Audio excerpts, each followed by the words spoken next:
Welcome to the Lawyerist Podcast, a series of discussions with entrepreneurs and innovators about building a successful law practice in today's challenging and constantly changing legal market. Lawyerist supports attorneys building client-centered and future-oriented law firms through community, content, and coaching, both online and through the Lawyerist Lab. And now, here are the co-authors of the Small Firm Roadmap and your podcast hosts.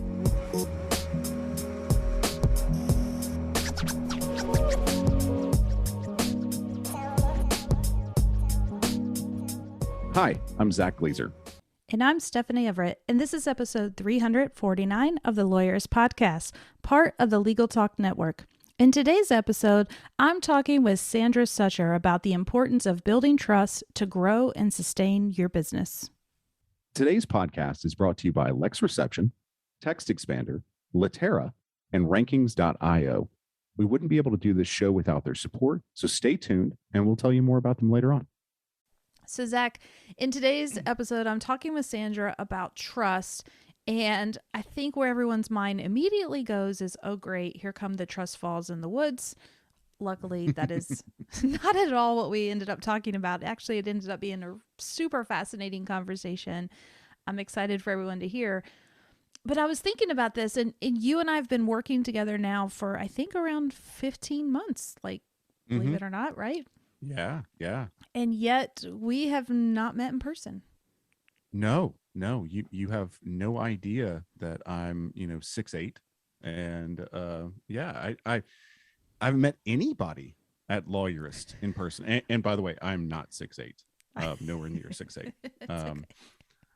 And but I haven't met anybody at Lawyerist in person. Right. And not on purpose. It's because of the pandemic, people, but we're excited. Right. Like that day is coming. We're all going to be in the same room soon. But I was thinking about this, and I was wondering, how, if you have a thoughts or comparison around, how you think about your experience and the trust level that you have with our team, knowing that you've never actually met us in person. Right.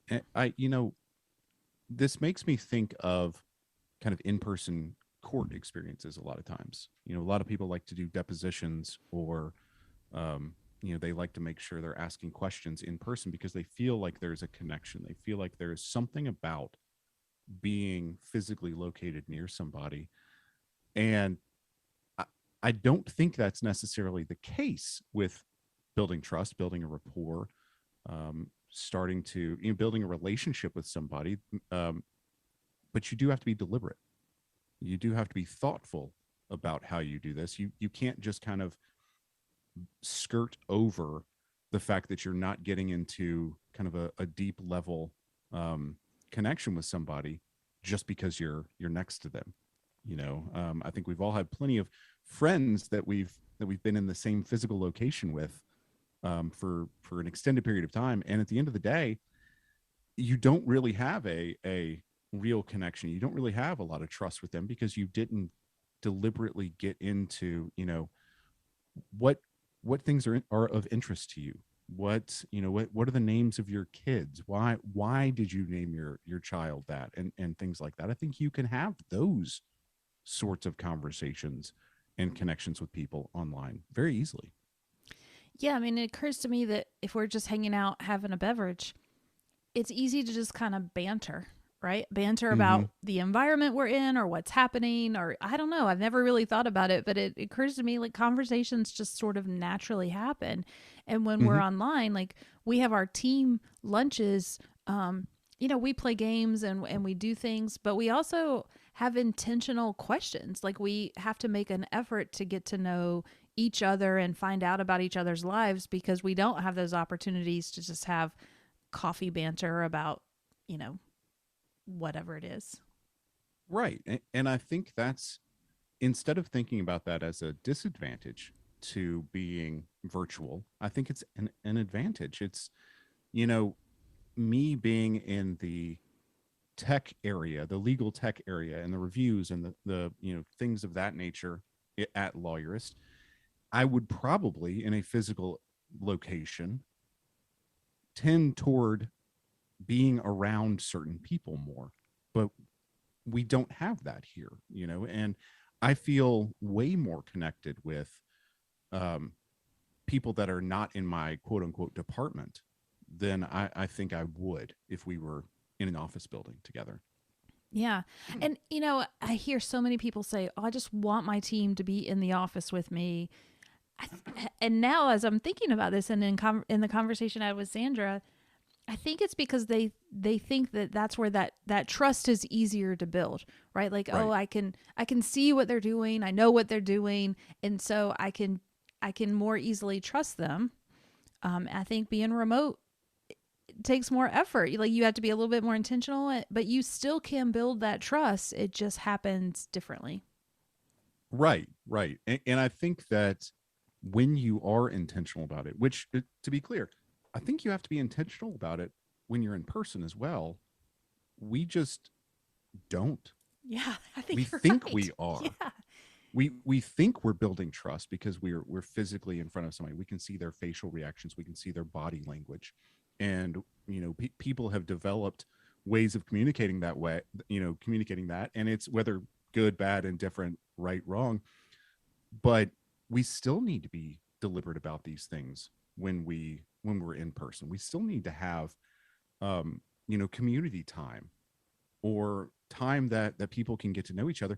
Yeah, so I guess the takeaway today is, whether you're live or remote, you have to be intentional in thinking about the relationships that you have with your team. And Sandra's going to talk about this in a minute, and why we have to start internally to build trust before we can build trust with our clients.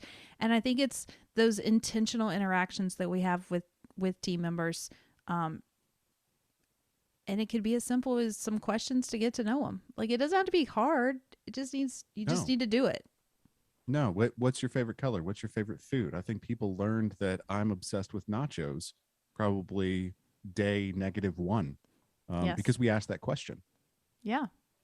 And then we sent you nacho things for your birthday. And then, yeah, I got Nacho some of the socks. greatest gifts ever. Yeah, nacho socks and nacho books. And I really like nachos. So it was great.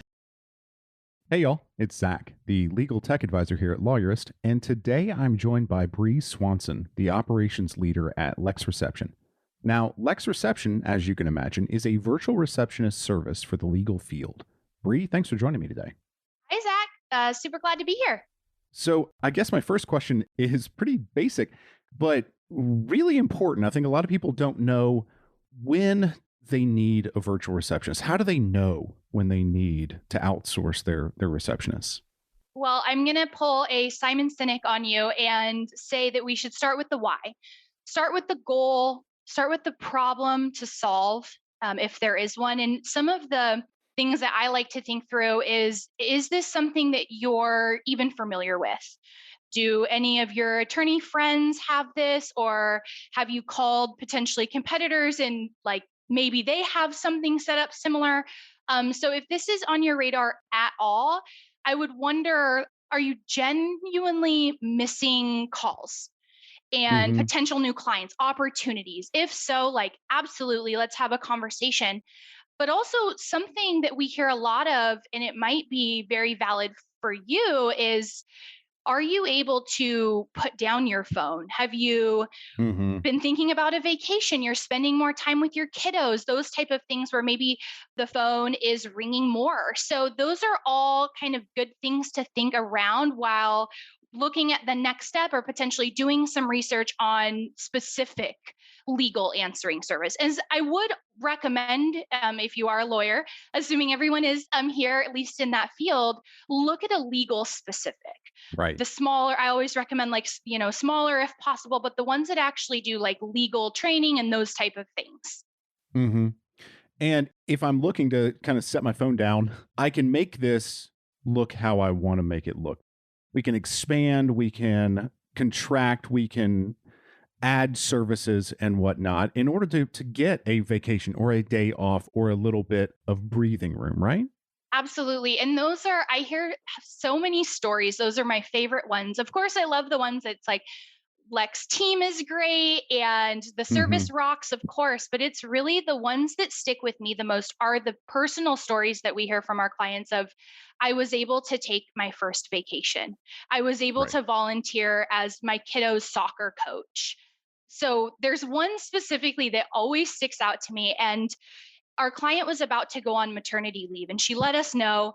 And we worked with her to basically expand the services. And when she left, she sent us an email after she had the baby, and just with so much gratitude that she was able to be worry-free. That was her word that will always stick with me, and not worry about like the business and the phone calls when you're in such a special like moment in your life. So that was a really big win for her and like for us. Right. Well, and so let's say people know they need a virtual assistant, virtual receptionist. They need the services or they need to ramp up. What are the things they need to be thinking about in engaging somebody like you guys? I have a couple of tips that are really, really foundational if that's the point that you're at. Even before you start researching, try to figure out what your call volume is or a guesstimate. There's a couple of ways. If you are just using your cell phone, which is really common at this point, you can just count the amount of missed calls in your historical like call log, maybe over the last week, and then multiply that to get the amount for the month. And that's a great baseline. Also, a lot of attorneys have voice over IP. They've got Ring Central. They've got kind of a system. A lot of times those have like online dashboards that you can go in and kind of get those numbers. So that's one of the tips that I think is really easy to do once you know kind of step A, step B, and then you're ready to really talk about like what plan makes sense and kind of engage a service. Right. Well, and it's not just about the phone calls that you miss. It can also be the phone calls that you'd like to unload onto somebody else, for lack of a better way of saying it, right? And so what do they need to do next? So they know they need the service. They know about how much they need it. What's the next step? So one thing that's really important to think about is logistically the phone number. So what do you have on your website? What do you have on your business cards? Is that your cell phone number? So kind of just think about that phone number. Most of the phone providers have call forwarding. So you can really customize when you have a service or someone else taking those calls. So that's easy. But also think about, does a new number at this point make sense? You might be going to the next chapter. You're talking about an answering service. Does it make sense to go ahead and separate those out, tell friends and family, call a new number? So there's different ways, but definitely be thinking about the actual phone number itself. And so if somebody needs a new number, a service like Lex Reception can provide that new business number, or we can just forward that number to the new number as they go. And so they can kind of tweak this and make this their own. It's pretty adjustable and customizable, right? Absolutely. Yeah. The Lex service comes with a number. I would imagine all of the answering services, the legal services would. If not, numbers are either free or super cheap to get. If that was the direction, there's a lot of providers out there that provide just numbers. You can get vanity numbers if you want it to spell your firm name or something along those lines. So there's a lot of options. The number piece is the easy piece-ish once you wrap your mind around it. Right. So these are a couple pointers. Right. Yeah, that's a logistical issue, not a technology issue. Right. Well, Bree, thank you for being with us. Obviously, if people want to know more about Lex Reception, how they can start using the service or add to their services, they can visit lexreception.com/lawyerist for more. And again, Bree, thanks for being with me. Thanks, Zach. It's been a lot of fun. Well, hi, everybody. I'm Sandra Sucher. I'm a professor of management practice at Harvard Business School. And I'm so glad for this opportunity to be able to talk with you guys, lawyers all, business owners, about some of what I found out about trust. Yeah, Sandra, welcome to the show. I'm so excited to have this conversation because you literally wrote a book about trust. And so let me make sure I get the name of the book right. Well, you tell us because I've lost my notes. So the name of the book is The Power of Trust: How Companies Build It, Lose It, Regain It. Yes, perfect. And so I guess just to start us off, it's probably important that we kind of define, lawyers, we like definitions. So I thought it'd be helpful to define trust because I think you would say it's not just a feeling. I'm so glad you asked that question. So here's a definition of trust that is both consistent with what's in the academic literature on trust and also corresponds with what we found in our research at companies. And the definition is that trust is a willingness to be vulnerable to the actions and intentions of others. Mm. So all those aspects are important. The big idea is that trust is a relationship of vulnerability. Yeah. So when I trust, I am relying on the other person or organization to do things that I can't do for myself or that I need them to do for various reasons. And because I'm trusting, I am vulnerable to the actions that they do and also to their intentions toward me as to whether they have a sense about what's in my interest as well as their own. And so trust is in this sense, it's different from simple dependence. So you can rely on me to send you an outline of the things I'm going to talk about for the podcast today. And if I don't do that, you'll be disappointed. But in trust, you would feel betrayed. Yeah. It's like I was really counting on this because without that outline, here's the following things that are bad that are going to happen to our podcast. And so trust is actually that moment of vulnerability. And it's really useful for lawyers, business people to think about that because we don't think of our stakeholders as being vulnerable to us. We don't usually think about ourselves as having power over them. But in fact, that is the nature of the vulnerability that comes with trust, is it's seated in the power that the other party has. Yeah, when I was reading your works, you talk about this idea of an intentional choice. And that really resonated with me because I think we just assume trust is this thing that happens. And what you say is no, it's actually a choice. And there are things we can do as business owners to actually increase the amount of trust that our stakeholders have in what we're doing. Absolutely. And I think that is the key idea, that it's intentional on both sides. Intentional on the side of the person who's doing the trusting, and therefore intentional on the part of the person who's being trusted, that there are things you can do to make that relationship of vulnerability better and more positive for the person who's trusting you. Yeah. Before we dive too much into that relationship, people like the stats. And so I found it so interesting that you guys actually looked at instances. I think you looked at NBA teams, for example, and who had high trust and who had low trust in their coaching. And there were tangible results. And so I wonder if you would just share some of that evidence of how important trust really is. Yeah. So, and let me talk about two studies for sure. The first is this wonderful study of 30 NCAA basketball teams. The researchers, a guy named Kurt Dirks, who studies trust, he wanted to figure out how important was it that people trusted who were basketball players, and what did they trust in? And what he found was that the most important element of trust was trust in the coach. Trust in the coach mattered more than trust in my teammates.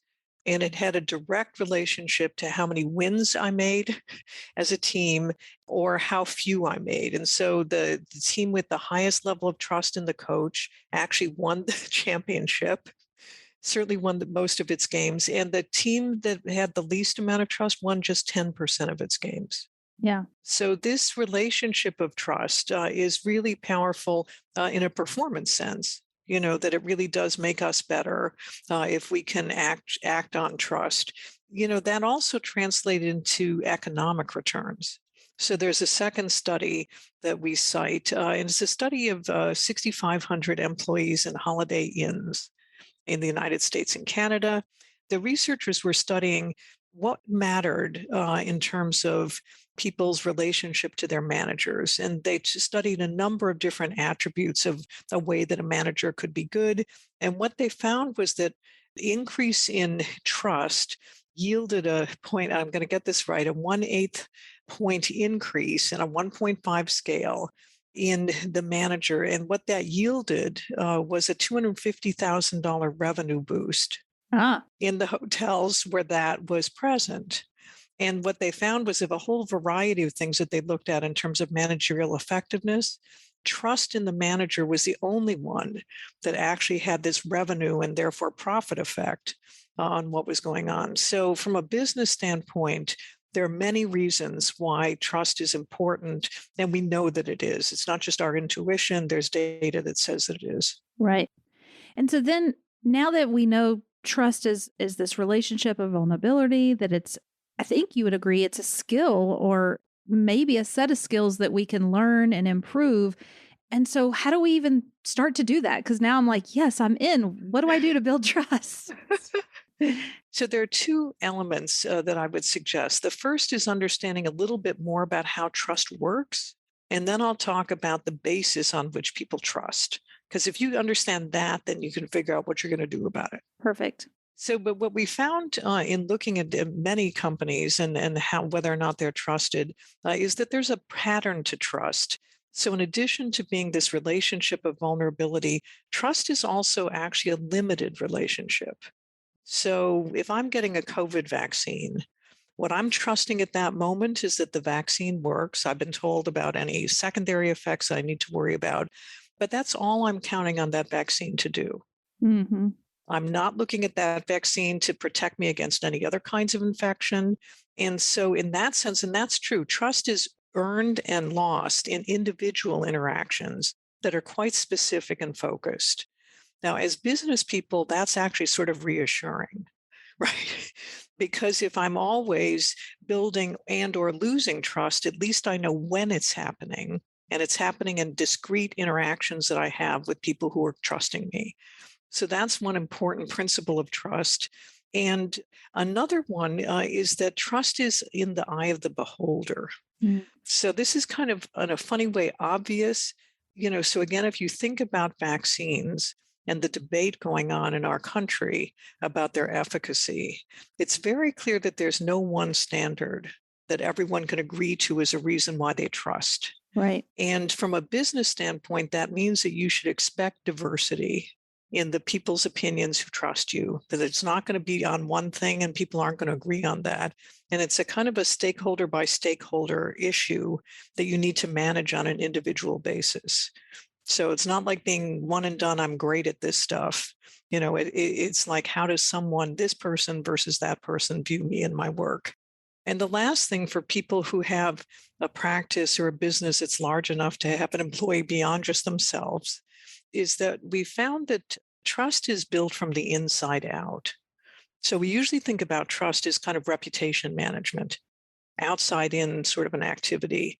But in fact, when you think about how dependent we are on employees to actually do the things that cause people to either trust us or not, what we found is it's really pretty hard to be trusted by people outside the organization if you're not trusted inside the organization by the people who work there. And again, that's pretty clear guidance for managers of all kinds, whatever profession, about how important it is to be creating an environment where people feel that they can trust you as a boss and as a person who's managing your business in a certain way. Yeah.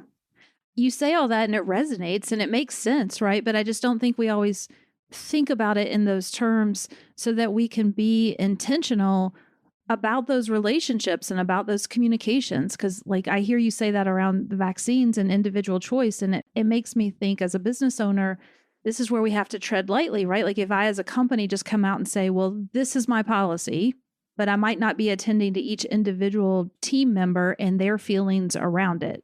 Am I getting it? Is that consistent with what you're finding? Yeah. So a point of view I think is helpful, particularly with COVID, is I think at this point, almost all managers need to be having individual conversations with the people who work in their organization. And the conversation goes something like, how has COVID been for you? Right? Just to read you into somebody else's experience of the pandemic and what's happened to them. You can then ask them, how have we done in managing this over the last period of time? Because everyone's been making choices about things they do and don't do. And it'd be helpful to hear what other people think about those. And the last is there one thing, one challenge that you're facing with respect to COVID that we could help you with? And so, this is a very practical, kind of hands-on conversation. And I think it would really complement the work that bigger organizations are doing in surveys, because I worry that for something as personal and idiosyncratic as COVID, that surveys actually don't sort of tell us the story we need to know if we're managing a company. Yeah. And so it really is getting down at that individual level. Yeah, and I had read your writing around trust starts from within, and that too resonated because I often teach law firm owners in the beginning when it's just them, which is often the case, right? They don't have a team yet, and they're so focused on building their clients. And so all of their effort goes into client services. But then as they grow and they start adding a team, I remind them that there's a shift that happens, and suddenly their focus becomes on their team and the team's focus is on the clients. Exactly. And what I hear, I think you saying too, is like now that person is focused on their team. That's where they need to start these relationships and building the trust, because those team members will never be able to deliver the client services you want Right. if there's not trust coming within first. Correct. Yeah. No, I think that's exactly right. And so are there tips or strategies or thoughts around, as the team leader, things that we know we should just be doing or being more mindful about? So there are 4, sorry for this number because it's bigger than one, dimensions on which we believe that people trust. At least our research shows this. And the first is just an assessment of whether or not you're competent. Mm. Right. Right. Makes sense. Yeah, competence is the foundation of trust, right? Yeah. Whether it's in a business or an individual, if you can't do the thing that you're supposed to do, then I just won't trust you. And, it's kind of like game over. So this is the foundation. But trust in competence it's like not enough. And so let me draw on a business comparison here and think about sort of some of the dark days of Uber. So Uber, transformed the landscape of ride hailing and created this technological wonder of being able to call someone, they show up, they take you someplace, no money changes hands. You know when they're coming, you know when they've left you. It's a thing of beauty. And yet, like in 2018, about 200,000 people deleted the Uber app. And so if competence were enough, that wouldn't have happened. Right. And so what were they worried about? So the first thing they're worried about, and this goes at the individual level too, is just what were Uber's motives? Whose interest did Uber care about? And so here I'm going to tell a law story about a case that was brought. So in 2013, there was an Uber employee who struck a family of 4 in San Francisco. They killed a little 6-year-old girl, injured the mother and brother. The family went to court, and what Uber claimed, and I apologize because I know I'm talking to a group of lawyers, That's okay. is that at the time of the accident, the driver really wasn't an Uber employee. The driver hadn't yet accepted his next passenger, and there was no passenger in his car. So as we know, Uber and other kinds of businesses have tried to sort of work this issue of whether or not someone is an employee or not. So if you step back and say, well, whose interests is Uber protecting at that moment? Right. It's very clear that this is a company that pretty much only cares about whether or not it's going to limit its financial liability in this case. And it kind of throws its own driver literally under the bus in terms of saying, not my employee, go after this person individually. Right. And obviously doesn't take any responsibility for the family and the harm they've created. So when people say, I question someone's motives, that's that terrain of sort of whose interest do they prioritize? And do they take anybody's interest into account beyond their own? And to what extent can I count on them to take my interest into account? So motives matter. We know that. And so that's something that as a boss you can think about, which is how do people judge your actions by what they see, by whose interest you're prioritizing? Yes. So that's one dimension beyond competence. Another one is means, which is how you go about accomplishing your goals, right? And so there's sort of the why I'm doing what I'm doing. Those are my motives. And then there's the how I go about it. And so here, fairness really matters. So another Uber story from those dark days. Between 2013 and 2015, Uber asked its drivers to book and then cancel 5,000 rides on Lyft, its major competitor. Right. This was an organized effort to try to disrupt the operations of a competitor in a business where showing up on time is the capability that people are looking for. Right. I didn't know that. That's fascinating. So So this is an example of unfairness is something, the kind of thing that people, and there are other Uber from that time practices that looked like that, where it was just clearly unfair competition. So people were going to be looking at your organization as to whether or not you treat them fairly. And they'll have their own views. And in the book, we actually detail there are different kinds of fairness, 4 of them, and what they look like. So we've got competence, have to be good at that. We've got motives, means, and then the last area is impact. So this is the kind of, I can see it with my own eyes. I don't care what you tell me about it. In particular, if it's unintended, you still did it. So it's the Right. result of company actions. And so here the Uber story is about a woman named Susan Fowler, who was a reliability engineer. And she worked at Uber for a couple of years. She left in 2017 and put out a blog post about how difficult it was as an environment for a woman to work. And she recounted numerous things about her experience there and that of other people. But the impact story that I want to tell is that when Susan Fowler started, women engineers were 25% of the total population of engineers in her division. 2 years later, they were 6%. Wow. So Uber didn't set out to be unfair. They didn't say, how can I make this a miserable environment for women to work in? But the impact of their action shows that, in fact, that's what they did. And so that's why, and people take those and think about climate change, any area where you know that companies have actions that result in effects on others. And so this has got to be, this is one of the domains in which you're trusted as well. So this is kind of a cookbook, that says if I'm trying to work well with people in my organization, first I have to be competent. Then I have to show them that I care about them and not just about myself. I have to be fair to them. And I have to really take their perspective about the impacts that matter. Yeah. So it's not as much sort of what I think matters. It's like, what do they think is an impact and a result of company actions?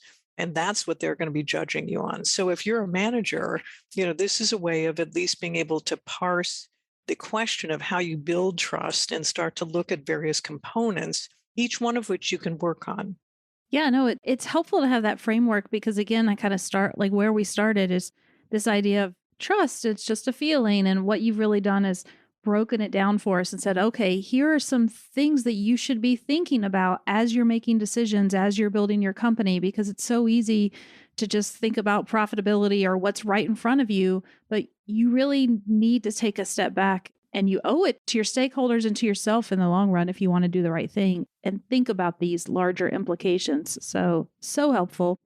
We need to take a quick break and hear from our sponsors. When we come back, I want to hit on what we do when things go wrong, because I know you have good advice there.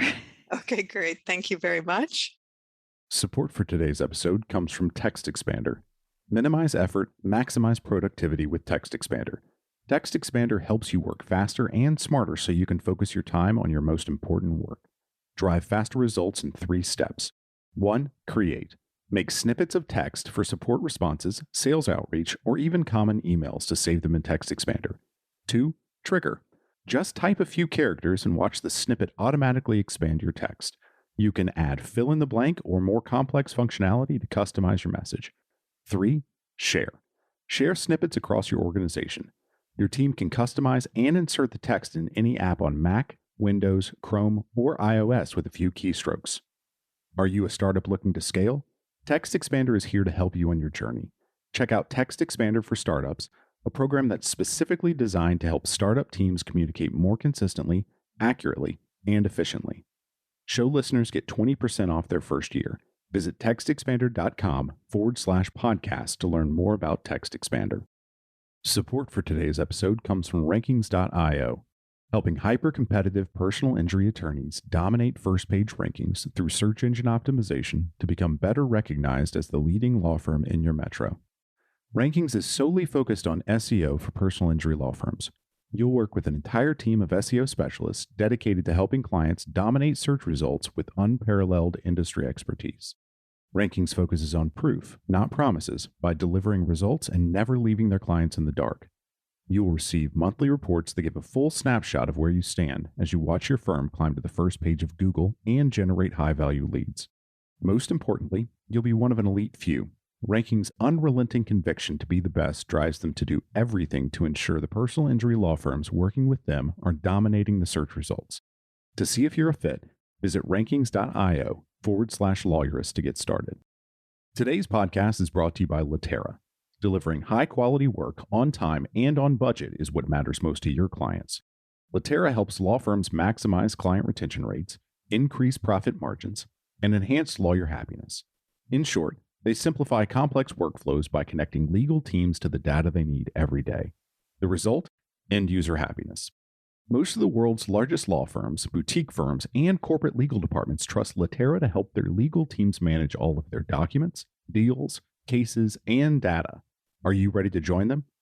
Latera is excited to hear about the challenges facing your organization, show you their software in action, or simply discuss whatever else might be top of mind. Get a demo with their document experts today by visiting latera.com/lawyerist. All right, I'm back with Sandra. We're talking about trust, and you've just taught us great things to think about in building trust, but we know from time to time things aren't going to go as planned. Maybe mistakes happen, or maybe it's intentional, right? Like there's all kinds of things that you discuss in the book, but you came up with a great framework for us to think about what to do when things go wrong. And I think, well, let's just start there. Let me start there with, what's that framework look like? Something's gone wrong. Now what?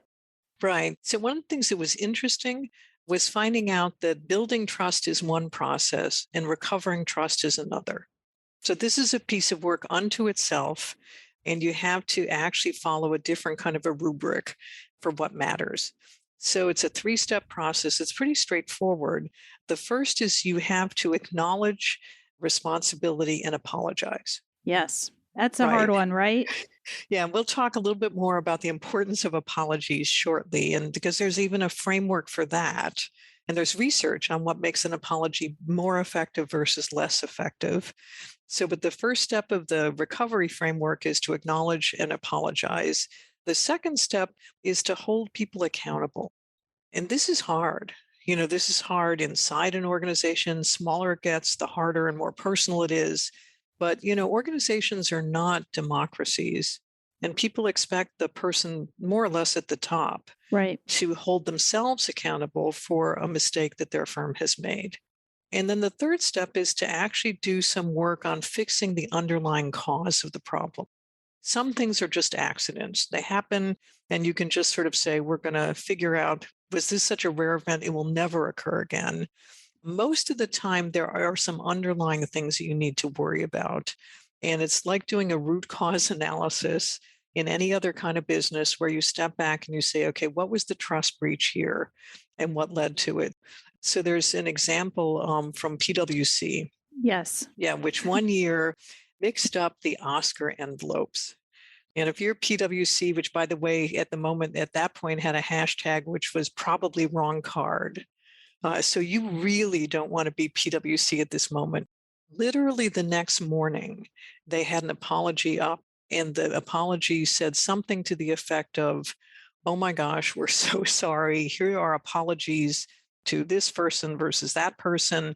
Thank you so much for the gracious way that you guys handled this. So there was that whole part of it. Then there was an explanation. And what they said was, well, we found out that people were actually on their cell phones when they were supposed to be reading the card. And so they made a mistake. And then there's an offer of repair. And the offer of repair is, we're going to figure out how to make sure that this never happens again. Actually, what they ended up doing was a multi-step process. One is that you can't, of course, bring your cell phone on stage. They then expected everybody to memorize all the winners so that people would actually be able to recognize if they've got the wrong card. Right. They basically then were very transparent about these changes in the process. And people said, okay, I get it. They made a mistake and we can move on. So that's a really good example of a very visible mistake. And the fact that, I actually know the CEO who was in charge at that time, and how quickly they were able to take responsibility for it, and how clear they were about how they were. So what they did was kind of textbook trust recovery. And it does also talk about sort of this elements of what makes for a good apology. Yeah. Say more about that. Yes. So a good apology has also has 3 steps. Step one is that I acknowledge harm and I say I'm sorry for it.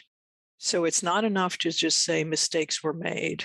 Right. That word, I'm sorry, is actually really important here. Right. Because people want to know that you are sorry Yeah. for some kind of a harm that you created. And that by being able to say that, they get reassured that they can trust you again because you actually think it was a big deal and so did they. So that's the first thing. The second thing is an explanation. So people really do want to hear your understanding of how this went wrong. And that's important because, again, it's a way of demonstrating that you have your arms around the problem and that you have the capability to actually analyze the nature of the breach. And the third is this offer of repair. You really do have to say, and here's what we're going to do to try to make sure that this doesn't happen again with concrete actions of the kind I just described. Yeah. So you can see there's a lot of similarity between those two processes. What's different about the overall trust recovery process is this notion of holding someone accountable and also the root cause analysis in terms of longer term. How do you understand how this went wrong? Yeah. I think because we have an audience of lawyers, it's interesting. And I know that you touch on this too. The lawyers in us, right? Like we're probably all listening to this right now and we're like, yeah, apologize. But I know there's some lawyers out there that are screaming at their whatever they're listening to on right now saying, apologize. Wait, if there's a lawsuit coming, that is the last thing we want our clients to do. We want to shut that down and handle it in the courts because we know everything's going to be used against us one day in court. And so, how do you start to counsel people and think about this difference of exposing yourself to liability and building that trust back as a corporate entity when you've done something to really lose it? Right. So you just said it really well. These are two goals and they're different. Mm-hmm. One goal is to limit liability. And, look, I'm a business person. I was in business for 20 years before I went to Harvard Business School. So, I have direct and personal experience with this. So it's important to do that. But recovering lost trust is a different kind of an animal. This is really a different goal, and it requires a different kind of an emphasis. So I think that from a standpoint of a lawyer, you're an advisor, fiduciary duties to the corporation and to your clients. And I think the question is how you can help them navigate the tension between those two goals and how you can help them think about how big a problem is this trust breach and how extensive will it be to try to recover from it. So, I've studied a lot of corporate apologies, CEO apologies, and some of them are so unpersuasive because it's very clear that they were written by a lawyer to try to limit liability. Right. And so I think that, this is an arena of the law that I think particularly because you actually probably have good and close working relationships with your clients, that being able to talk about these two goals and what to do about them is something that is a terrain that I guess I would encourage people to walk directly into. And to really say that part of my goal is obviously to help limit liability, but I also need to be sensitive to the sustainability of my corporate client. Yes. One of the things we preach around here is the idea of having a client-centered law firm, right? We put our clients first. And I think what you're talking about really challenges us that if we really are putting our clients first, then our role as their legal advisor is also to be that trusted advisor where we can actually acknowledge that this is a very difficult, more nuanced situation than just saying you can never apologize, that there might be really important business reasons why the entity needs to issue the apology. And so you're doing your job, in my opinion, and being client centered if you can have that frank conversation with your client and acknowledge both those things, or that, like you said, that tension, that seems so important to me. Yeah. Awesome. Now that we've given the apology, anything else? Like, it feels like sometimes that's not enough. I guess it's really that follow through that really comes next, right? We got to do what we say. So let me tell you a quick story about a Japanese company. It's called Recruit Holdings, that had a scandal in the late 1980s that was so big that the prime minister and his entire cabinet had to resign. So this scandal was a kind of a classic shares for favors scandal in which the CEO offered members of the government as well as other private citizens shares in an unlisted subsidiary in exchange for seats on government boards and other kinds of things that he thought would advance his personal and corporate goals. It was revealed in the press, and the uproar was so great that the prime minister and his entire cabinet had to resign. The CEO, by the way, went to jail because what he did was illegal. Yeah. So that sort of checks the box on the accountability front, okay? And they were lucky in a way to be able to cabin off who was responsible for this. But then the company really did have to engage in all of the things that I've just said about trying to really recover lost trust. So from an acknowledgement of responsibility standpoint, you can still find the story of this 1980s scandal on their website and the steps that they took, and in order to try to recover from it. They clearly took accountability for it. And the root cause problem that they ended up with was actually not so much a customer loss of confidence. It was that employees had lost confidence in the firm. So if you're in Japan, it's at that point the land of lifetime employment, and you're a company, and it turns out the CEO had also burdened them with the debt that was greater from a carrying cost standpoint than their annual profits. So they didn't have a whole lot of money to work with. And what they decided to focus on for their employees was being a good place to be from. Because employees, their kids were being bullied in the playgrounds because of their association with this scandal. And they said, okay, we have to do something to shore up what it's like to be an employee at Recruit Holdings. They did some very specific things. So if you're at Recruit, their performance appraisal happens twice a year, and you're expected to look both at the next 6 months and over the next 3 years as to where you see your career going and the skills that you want to cultivate. And the job of the manager is to help give you projects that help you not just in the short term contribute to the company, but also contribute to your longer term personal skills development. They have a practice of giving major assignments to junior people in the firm to help them grow their skills. And then if you're junior in the firm and you come up to a senior person and says, I've run across this problem, 9 times out of 10, what they will say is, well, what do you think you should do? Right. So they keep pushing people to actually build their skills and abilities. They have a tremendous culture of recognition of accomplishment. And so they have an award system, which is appropriate for a big corporation. And so if you're in sales or technology, administration, different kinds, you can win an award. And if you win an award for being great at that, part of what you have to do is to go tell everyone who does your job what it was that you won the award for, and how to do that thing themselves. Oh, I like that.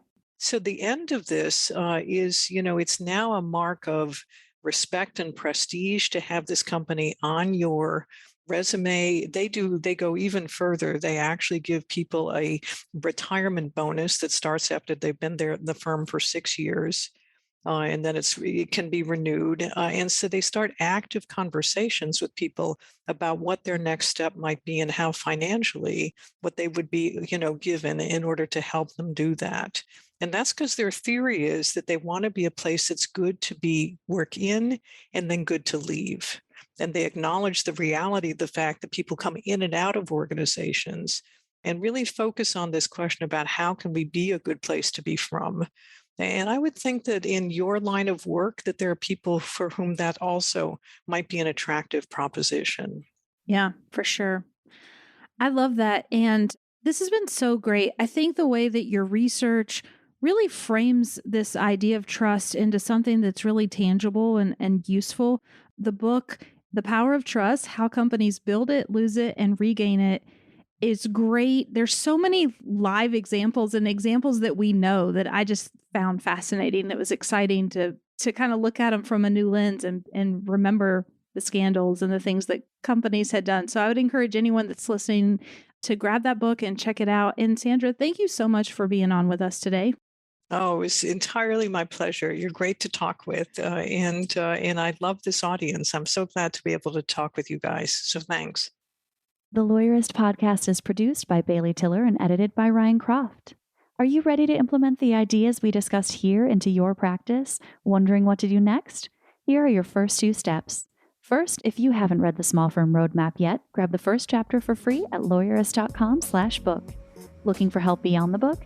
Let's chat about whether our coaching communities are right for you.